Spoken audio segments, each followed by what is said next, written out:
The walk and turn test. The walk and turn test is another of the National Highway Traffic and Safety Administration's 3 validated standardized field sobriety tests. The test asks the subject to stand in a heel-to-toe position on a line or an imaginary line and take 9 heel-to-toe steps, turn in a prescribed and demonstrated manner, and then to take another 9 heel-to-toe steps to complete the test. This test has a total of 8 clues.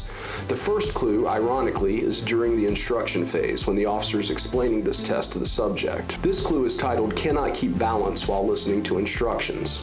During the time the officer is giving the instructions, he or she is actually watching the subject to see if the subject breaks the heel-to-toe position or steps off the line. If that occurs during the instructions, it's counted as a clue. Starts too soon is another clue the officer is looking for.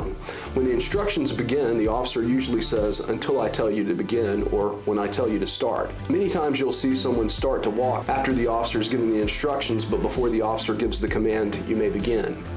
The third clue in this test is called "Stops Walking." One of the more common places that I see this clue is at the end of the first 9 steps. Usually if this clue is present, the subject looks back at the officer for an explanation of the turn. The fourth clue is called "Does not touch heel to toe." This clue is present if there is a gap between the subject's heel and toe of at least 1/2 inch or more. The fifth clue is called "Steps off the line." This is accomplished only if the subject's entire foot comes off the line.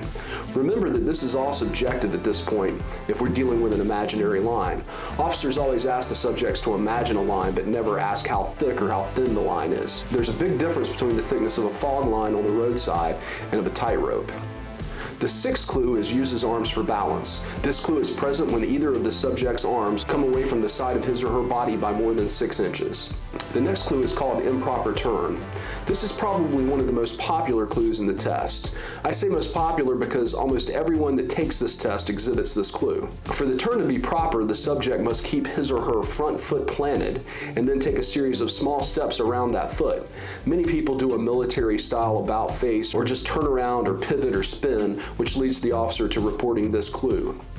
The last clue is self-explanatory, and that's called "Incorrect number of steps."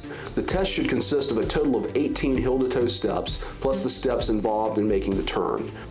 According to NHTSA, this is not a pass or fail test, but according to the officer, if you exhibit 2 or more of these clues, then the officer will say that you did not perform the test to his or her satisfaction. That sounds to me like a fail, but hopefully this video will help you to better understand the walk and turn test.